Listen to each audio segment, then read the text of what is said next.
দেখো বন্ধুরা, আজ করবো আমরা অ্যাক্টিভিটি 10A। এখানে বলেছে একটা কাল্পনিক কথোপকথন লিখতে দুটো পাখির মধ্যে, যে তার মধ্যে একটা পাখি থাকবে নিজের জায়গাতে আর একটা পাখি চলে যাবে কোনো গরমের দেশে। দেখো, আমি এখানে একটা কোকিল আর একটা পায়রার মধ্যে দিয়ে কথোপকথন লিখেছি। কি বলছে দেখো, কুকু বলছে, কুকু মানে কোকিল, hello, how are you, hello তুমি কেমন আছো। পিজন বলছে, oh I am fine, you, আমি ভালো আছি, তুমি। কুকু বলছে, I am not fine, fine আমি ঠিক নেই। পিজন বলছে, হোয়াই, কেন, হোয়াট হ্যাপেন্ড, কি হয়েছে।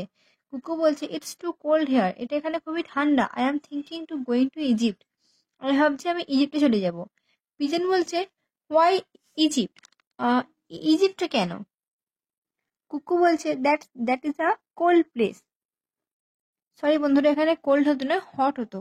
ওই জায়গাটা গরম জায়গা। পিজন বলছে, গুড আইডিয়া, ভালো মানে ব্যাপার, বুদ্ধি। আই হ্যাভ নো চয়েস, আমার কোনো চয়েস নেই। I have to stay here because of my new house, আমার নতুন বাড়ির জন্য হয়তো আমি যেটা লিখেছি, পায়রাটা নতুন বাড়ি করেছে, তো সেই কারণে তার কোনো চয়েস নেই, তাকে এখানে থাকতে হবে।